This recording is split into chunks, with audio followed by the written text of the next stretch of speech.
বন্ধু ঈদ মুবারক। ঈদ মুবারক। কেমন আছো? আলহামদুলিল্লাহ। কই গেছিলা? নামাজ পড়ে জাস্ট ঘরে যাইতাছি, কুরবানি দেব।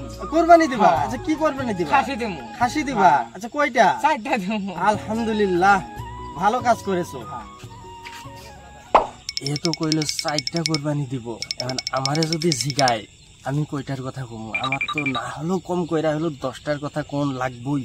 ভাই তুমি কি কুরবানি দিবা? হ্যাঁ কুরবানি দেবো তো, আমিও কুরবানি দেবো, এইখানে তো যাইতাছি ঘরে।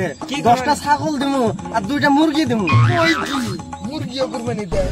আচ্ছা যাই হোক বন্ধু, তুমি কুরবানি সাইরা আমার ঘরে যাবা, তোমার ঈদের দাওয়াত থাকলো, যায়া খাওয়া দাওয়া কইরা তারপরে আসবা, তারপরে এক লগে তোমার সঙ্গে আমি তোমার বাড়িতে যাবো, ঠিক আছে?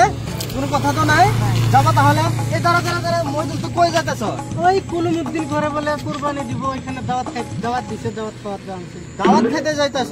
আচ্ছা নামাজে গেছিলি? হ্যাঁ গেছিলাম। ওই তোর মাথায় তো টুপিও নাই, তুই নামাজ পড়তে কখন গেলি? হেই তোমরা কি ভুলভাল কথা কও, হ্যাঁ? আরেকবার কইলে কিন্তু কথা বহুত খারাপ হয়ে যাইব। আমি নামাজ পড়তে যাই নাই, আমার মাথার টুপি নাই দিয়ে আমি নামাজ পড়তে যাই নাই নাকি? হ্যাঁ ভাই এত পুরা রায় গেছে, এর যেভাবে মিলায়া আমরা ঈদের দাওয়াতটা লই, ঠিক আছে? ভাই ভাই আমরা তো ধামালি করলাম, হ্যাঁ না তাই না? মজাক করলাম তো, এটা রাগ করার কিছু না। তো এক কাজ করো, জি হইলো আর ঈদের দাওয়াতটা দাও, আমরা তোমার বাড়িতে যাবো, যে খাওয়া দাওয়া কইরা যাবো। না না, আমার সময়ই নাই, আমি তোমার কেন দাওয়াত দেব? আমি আমার শ্বশুর বাড়িতে যাবো। শ্বশুর বাড়ি তুমি যাবা ঠিক আছে, কিন্তু তাহলে আমার দাওয়াতটা দাও, আমি যাবো, এই যাইবো, লোক পাইলা। ঘরেই থাকবো না, আমার টাইমই নাই।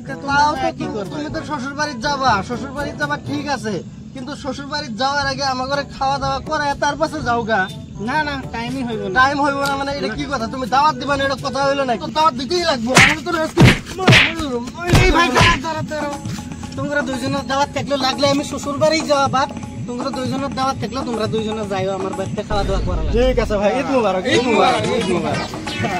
ঠিক আছে ভাই, যাও তাহলে। যাও যাও পরে। এই কি লোকের পালাত পড়ছিলাম রে, মাইরা পিঠ বেকা কইরা দিয়া হলো, দাওয়াত নিল। আচ্ছা বন্ধু, গল্প তো অনেকই করলাম, দাও আমার কুরবানিটা সাইরা আসি। বন্ধু চলো। আচ্ছা বন্ধু, একটা বিষয় দেখছো, রাস্তাতে কিভাবে গাড়ি যাইতেছে, কতগুলা লোক যাইতেছে, গাড়ি ভে ভু কইরা যাইতেছে, এখনই কিছু একটা অ্যাক্সিডেন্ট হয়ে গেলে তো সব এরা কিন্তু বুঝে না, অ্যাক্সিডেন্ট করবো তারপরে শেষ মরে যাবো। হ্যাঁ এইটা কইলেই তো দোষ, যদি তুমি কোয়ার যাও এটা দোষ হয়ে যাবো, তাই না? ভাই চলো চলো, দেরি হইতেছে। ঠিক আছে ভাই, চলো চলো। আঙ্কেল তুই রাস্তার মধ্যে কি এখানে গাড়িটা লাগে যেত, পাশা ফাইটা যেত। কি করি তুই আমার পাশার মধ্যে বাইক লাগাই দিবি? দেখছো ভাই, পাশার মধ্যে বাইক লাগাই দিব। তোর বাবার নাম কি? তোর বাবার নাম কি? কত দেখি। আমি ওই গ্রামের সাইল মাস্টার ছেলে। আচ্ছা ওই গ্রামের সাহিল মাস্টারের ছেলে, দেখছো ভাই? সাহিল মাস্টার আমাদের লগেই পড়ছে, আর ওর ছেলের ব্যবহার দেখছো? ওই সাহিল মাস্টারের তোর ছেলে। বাপ যে আমার লগে এর লগে এক লগে আমরা একই বেঞ্চে বসে পড়াশোনা করছি, আর তোর আজকে এই ব্যবহার।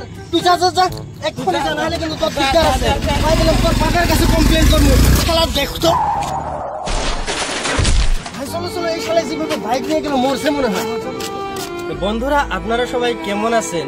এই ভিডিওটার মাধ্যমে আমরা এটাই আপনাদের জানাতে চাই যে ঈদের দিন হচ্ছে একটা পবিত্র দিন।